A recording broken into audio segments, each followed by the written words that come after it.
इसमें पद पद पर भगवान कृष्ण का वर्णन आता है। ओम भगवन्तः च दिव्यो मृतोभ्यो व्यो महा प्राविणो ब्रह्मा निर्वाण दर्शिता त्वयम्। सो जी बोले राजा, भगवान आपने मुझे अभय प्रदान करने वाले केवल ब्राह्मण का उपदेश दिया, जिसे कि मैंने ब्रह्म स्वरूप में प्रविष्ट होकर ब्रह्म और आत्मा के अभेद का साक्षात्कार कर लिया है। अब मुझे तक्षक से भय नहीं है। इस प्रकार राजा परीक्षित वेद व्यास जी के पुत्र श्री सुखदेव जी के पास कहने लगे कि ब्रह्मांड मुझे आज्ञा प्रदान करें कि अब मैं अपनी वाणियों को बंद कर कामनाओं के साथ साथ आशय और चित्र को समेट करके भगवान के चरणों में लीन कर अब प्राण को त्याग करूंगा। ज्ञान विज्ञान में इस प्रकार जब वहां पे कथा होने लगी, वही तक्षक नाम का सर्प, जात है कुकाड़ और नाम है तक्षक।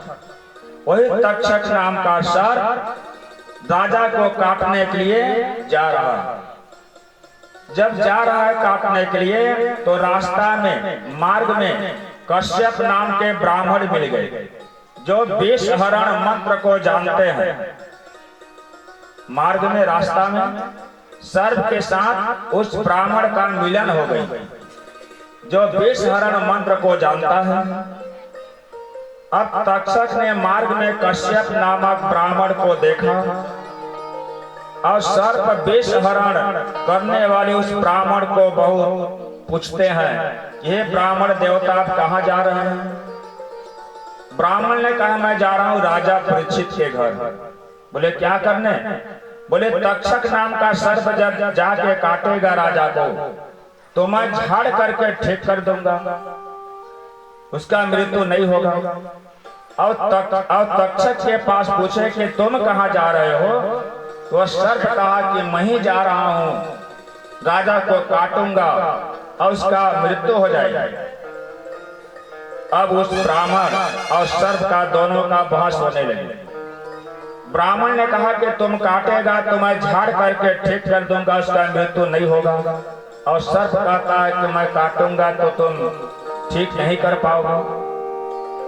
सामने में एक पेड़ था, हरा भरा पेड़। ब्राह्मण ने कहा कि जा करके उस वृक्ष को तुम काटो, दसो। वह जब वृक्ष सूख जाएगा, मर जाएगा, उसे मैं झाड़ करके जिंदा कर दूंगा।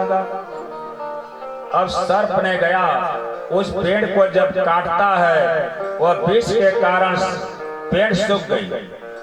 और जब सूख जाता है तो कश्यप नाम का ब्राह्मण गया और उसे झाड़ करके हरा भरा कर दिया।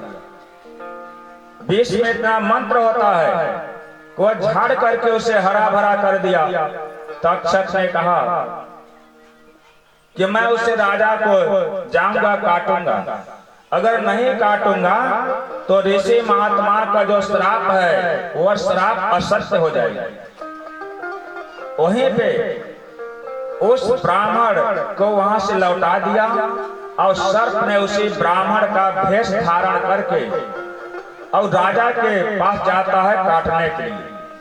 कश्यप नाम के ब्राह्मण का भेष धारण कर लिया और जब काटने को गया, जाके देखता है कि एक शाला का निर्माण किया गया है। एक शाला के दरवाजों पर पहरेदार लगे हुए हैं कि किसी को भी अंदर मत आने देना।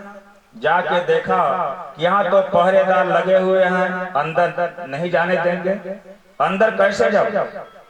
तो वहां पे गया तो वह सर्प एक कीड़ा के रूप में बन गया, कीड़ा। और जब कीड़ा बन जाता है और राजा परीक्षित सामने फूल रखे थे, प्रात में फूल बैठ के कथा सुन रहे हैं, सामने फूल था, उसी फूल में जाकर के वह घुस गया। और जब राजा परीक्षित फूल को उठाए तो अंगुली को काट दिया। और जब काट दिया तो पूरा शरीर काला पड़ गया। हाहाकार मच गई। हाहाकार मच जाता है जब राजा परीक्षित के पुत्र का नाम है जन्मेजय। जन्मेजय ने सुना कि मेरे पिताजी को सर्प ने डस दिया और मेरे पिताजी का काल मृत्यु हो गया है। तो जन्मेजय ने सर्प यज्ञ विचार करने लगे। ऐसे ब्राह्मणों के द्वारा आवाहन करवाते हैं, वह सर्प आते हैं, कुंड में गिर गिर के मरने लगे। जब तक्षक देखा तो वह तक्षक जितने सर्प हैं, छोटे बड़े सर्प आकर के कुंड में गिरते हैं और गिर के मरने लगे। जब जन्मेजय ने देखा कि जो सर्प मेरे पिता को डसा है वह सर्प अभी तक नहीं आया और कुंड में गिर के नहीं मरा, कारण क्या है? उस समय बृहस्पति जी आ गए, देवताओं के गुरु बृहस्पति। बृहस्पति जी ने बोले, जन्मेजय यह सर्प नहीं मरेगा, जो सर्प तुम्हारे पिता को डसा है वह सर्प नहीं मरेगा। बोले क्यों? बोले उस सर्प तो स्वर्ग में चला गया, इंद्र के कुर्सी के नीचे बैठा है और इंद्र उसका रक्षा कर रहा है, वह नहीं मरेगा। जन्मेजय ने कहा कि इंद्र के साथ आवाहन कीजिए, इंद्र भी आएगा, इसे कुंड में गिर के मर जाएगा।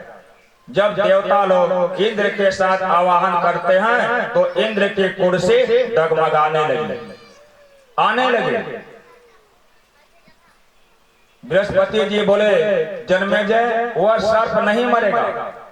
बोले क्यों नहीं मरेगा? बोले वह सर्प तो अमृत पान कर लिया है, अमृत पी लिया, अमर हो गया है, अमृत पान कर लिया है, वह सर्प नहीं मरेगा। सूर्य राजन तक्षक देखा कि जन्मेजय से प्रज्वलित हुई अग्नि में सब बड़े बड़े सर्प मर रहे हैं, भयभीत होकर इंद्र के शरण में चला गया था। अब इंद्र का